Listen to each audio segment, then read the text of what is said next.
Hi hello.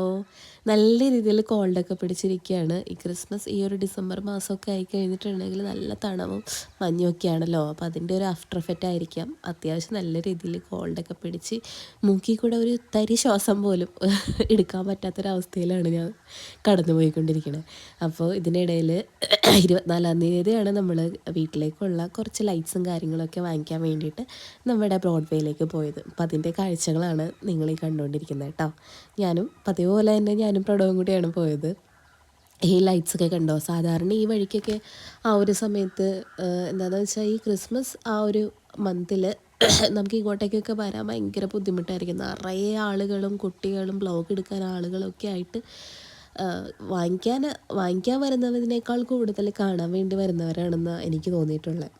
അപ്പോൾ അതുകൊണ്ട് ആ സമയത്തൊക്കെ അങ്ങോട്ടേക്ക് അടുക്കാൻ പോലും പറ്റാത്ത രീതിയിലായിരിക്കും ആളുകൾ. പക്ഷേ ഈ ഡിസംബർ 24-ാം തീയതി ആ ഒരു സമയമാകുമ്പോഴേക്കും എല്ലാവരും സാധനങ്ങളൊക്കെ വാങ്ങി കഴിഞ്ഞിട്ടുണ്ടാവും. അപ്പോഴേക്കും ഈ കച്ചവടക്കാരും എല്ലാവരും പോകുന്നൊരു സമയം. നമ്മളപ്പോൾ ആ ഒരു സമയം കണക്കാക്കിയാണ് അങ്ങോട്ടേക്ക് പോവുക. എന്ന് വെച്ചാൽ ഒന്നാമത്തെ കാര്യം ഈ ആൾ കൂടുമ്പോൾ കാശ് കൂടുന്നതാണ് എനിക്ക് തോന്നിയിട്ടുള്ളത്.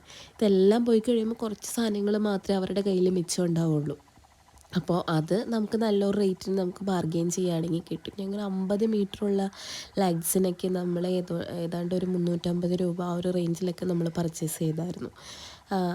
അത് കഴിഞ്ഞ് നമ്മൾ പുറത്തോട്ട് ഇറങ്ങുന്ന വഴിയാണ് ഈ കാണുന്നത് കേട്ടോ. മേത്ര ബസാറാണ്. മേത്ര ബസാറിൻ്റെ അവസ്ഥ നിങ്ങൾക്ക് അറിയാമല്ലോ, ഭയങ്കര തിരക്കായിരിക്കും. ഇപ്പോൾ അവിടെ മൊത്തം മെസ്സപ്പായിട്ട് കിടക്കുക. കുറേ വേസ്റ്റും കാര്യങ്ങളൊക്കെ ഡംപ് ചെയ്ത്.